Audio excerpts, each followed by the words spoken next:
পাঠিয়ে দিবে। আর সবার কাছে পাঠিয়ে দিলে তো জানেনই কি হয়, ইনশাল্লাহ চলে যাবেন বহুদূর। তাই আমরা সব সময় সুন্দর সুন্দর জায়গায় গিয়ে আমরা ভিডিও তৈরি করব। আর সেই ভিডিওগুলো আমরা অলরেডি ইউটিউব চ্যানেলে পোস্ট করে দিব। আর ইউটিউবে যখন আপনি পোস্ট করবেন, এই জায়গাটার নাম কিন্তু অবশ্যই আপনি মেনশন করতে হবে। যদি আপনি মেনশন করে দেন, তাহলে অবশ্যই আমাদের সেই ভিডিওগুলো চলে যাবে ফর ইউতে। তাই আমি আজকে আপনাদেরকে সুন্দর সুন্দর ভিডিও উপহার দেওয়ার জন্য আমি আজকে ভিডিওটা করেছি। যদি আপনাদের দেখাই একটু ঘুরিয়ে ঘুরিয়ে যে চতুর্পাশে অনেক খেজুর গাছ। আসলে এই খেজুর গাছগুলো কিন্তু মনে হয় যে আমি সৌদি আরবে আছি, এরকম মনে হয়। আসলে আমাদের বাংলাদেশের এই ঢাকা শহরে বসুন্ধরায় এত সুন্দর সুন্দর খেজুর গাছ সারিবদ্ধভাবে লাগানো আছে, এটা আমি আসলে মনেই করতাম না, জানতাম না।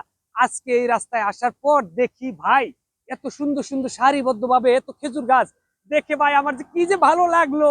আর ভালো লাগার সাথে সাথে গাড়িটা পার্কিং করে নেমে দৌড়িয়ে চলে আসলাম এই ফুল গাছের কাছে। এই ফুল গাছের কাছে আসার পর দেখি সুন্দর সুন্দর ফুলও ফুটে আছে। তো ফুলগুলো আমি ধরে ভিডিও করলাম, আমার কাছে ভালো লাগলো।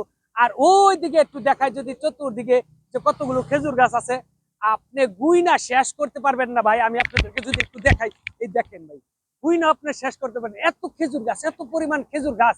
আমি দেখে তো ভাই অবাক হয়ে গেছি গা ভাই, মনটা ভরে গেল এই খেজুর গাছ দেখার পর। আর একটু দেখাই আপনাদের, আসেন আসেন ভাই, আসেন আসেন আসেন ভাই, ভাই আসেন ভাই ভাই ভাই ভাই আসেন। খুব সুন্দর জায়গা ভাই, খুবই ভালো লাগতেছে আমার কাছে। এত সুন্দর জায়গায় আসার পর ভিডিও করলে কার না ভালো লাগে কোন? আমার কাছে কিন্তু খুবই ভালো লাগছে।